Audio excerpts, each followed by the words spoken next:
안녕하세요, 여러분. 오늘 10분 역사의 주제는 교과서 194페이지에 있는 전간기 동안의 중국의 변화입니다. 1918년 1차 세계대전이 종료되고 난 이후에 제2차 세계대전이 일어나는 1939년까지의 20여 년간을 우리는 전쟁과 전쟁 사이의 기간, 전간기라고 하고 있습니다. 과연 전간기 동안 중국에는 어떤 변화가 있었을지 우리가 같이 볼 수 있도록 하겠습니다. 우리가 저번에 중국에 대해서 배웠을 때 신의 혁명 이후 위안스카이가 중국의 지배자가 된 것까지 보았습니다. 또한 이제 위안스카이가 죽은 다음에 군벌들, 즉 장군들이 중국을 지배하는 군벌 시대가 온 것까지 보았었습니다. 오늘 우리의 이야기는 이 위안스카이가 죽기 얼마 전으로 거슬러 올라갑니다. 1차 세계대전으로 유럽 제국주의 국가들이 중국에 신경 쓰지 못하는 틈을 타서 일본은 중국에서의 세력 확장을 의도했습니다. 그리하여 위안스카이가 이끄는 중국 정부에 자신들의 요구를 담은 일명 21개조 요구를 강요하게 됩니다. 이 21개조 요구의 핵심은 일본이 조선을 삼킨 후 대륙으로 나아가기 위해서 만주 지역에 일본이 가지고 있던 이익이 되는 권리, 즉 만주 지역의 이권을 강화하는 한편 독일이 가지고 있던 산둥반도의 권리를 일본이 가져간다는 것이었습니다.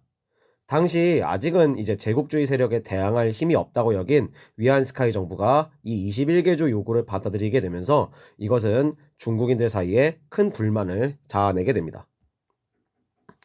그러던 중 1918년 제1차 세계대전이 끝나면서 그 전쟁의 이제 전후 처리를 하는 파리 강화회의가 열리게 됩니다. 여기서 중국인들은 산둥반도를 비롯한 제국주의 열강이 중국에게서 뺏어간 그 이권을 되찾을 수 있다는 희망에 부풀게 됩니다. 그도 그럴 것이 중국은 전쟁이 끝나갈 무렵이긴 했지만 삼국 협상 측으로 1차 대전에 참전하면서 전쟁에서 승리한 승전국 대우를 받을 수 있을 거라 기대했기 때문에 우리의 중국의 요구를 무시할 수 없을 것이라는 그러한 기대를 하고 있었습니다. 그래서 열강이 가져간 이권과 특히 일본의 21개조 요구를 무효화해달라는 요구를 파리 강화회의에서 하게 됩니다. 하지만 영국과 프랑스 등의 제국주의 열강은 이미 일본 편에 서 있었고 21개조 요구를 무효화해달라는 중국의 요청을 그들이 거절하게 됩니다. 이러한 파리 강화회의의 결정이 1919년 4월 30일에 중국에 알려지자 1919년 5월 4일 베이징에서 분노한 수많은 학생들이 천안문 광장에 모여서 이 파리 강화회의의 결정을 규탄하는 시위를 열고 베이징 학생계 선언을 발표합니다. 이에 중국 전국에서 호응해서 전국에서 반제국주의, 반일 시위가 벌어지는 등 사회 각계각층이 참여하는 민족운동으로 발전하게 되는데 이것이 바로 중국 현대사의 장을 여는 사건 오사운동이 되겠습니다. 오사운동의 여파는 전 중국을 뒤흔들어 놓게 됩니다.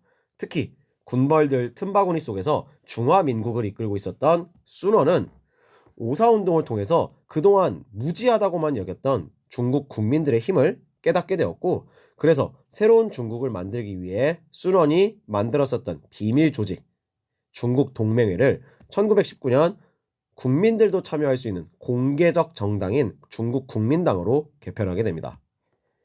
한편 당시 러시아 혁명이 일어나고 소련이 1922년에 수립이 되는데 그렇게 사회주의 공화국이 등장하는 것을 보면서 이에 영향을 받아 1921년 중국에서 중국 공산당이 조직됩니다. 중국 국민당과 중국 공산당은 서로 추구하는 국가의 모습이 달랐지만 일단 중국의 통일과 성장을 방해하는 군벌과 제국주의를 타도하기 위해서 하나로 뭉치게 됩니다. 이것이 바로 1924년에 제1차 국공합작이 되겠습니다. 이렇게 중국 국민당과 중국 공산당이 힘을 합쳐서 군벌들을 몰아내는 그 과정 속에서 중국 국민당의 정신적 지주 순원이 사망하게 됩니다. 그 뒤를 이은 장제스가 군벌을 제압하고 1928년 중국 통일을 달성하면서 난징을 수도로 한 국민정부가 중국에 수립됩니다. 그런데 이 장제스는 이 통일을 하는 과정 속에서 자신의 권력 강화를 위해 중국 공산당을 배척하고 탄압하면서 제1차 국공합작은 1927년 막을 내리게 됩니다. 장제스는 계속해서 이 중국 공산당을 탄압했고 중국 공산당을 없애기 위해 장제스의 국민당군이 여러 차례의 포위 공격을 감행하게 됩니다.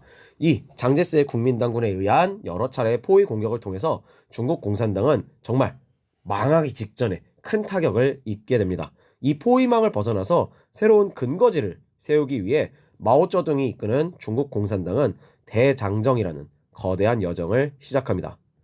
중국 공산당은 국민당군의 포위망을 벗어나기 위해서 2년간 약 2만 5천 리를 행군한 끝에 화북지방의 예난이라는 곳에 새 근거지를 마련하게 됩니다. 10만여 명이 출발해서 8천 명만 살아남았던 지옥 같은 여정이었지만 중국 공산당은 예난을 새 근거지로 다시 국민당 정부에 대항할 수 있게 되었습니다. 이것이 바로 중국 공산당의 대장정입니다. 이렇게 대장정을 거친 중국 공산당과 중국 국민당이 서로 티격태격 다투는 사이 동쪽에서 거대한 위협이 밀려오기 시작했습니다. 바로 1937년 일본이 중국을 침략하면서 중일 전쟁이 벌어지게 되었고 일본군은 파죽지세로 중국을 점령해 나가기 시작합니다. 이에 중국 국민당과 중국 공산당은 싸움을 멈추고 일본에 맞서기 위해 대일항전을 위해서 다시 한번 손을 맞잡게 되니 이것이 바로 1937년 제2차 국공합작의 모습이 되겠습니다. 이 파트의 중요 포인트는 다음과 같습니다. 여러분도 한번 확인하시면서 오늘은 여기서 끝! 안녕!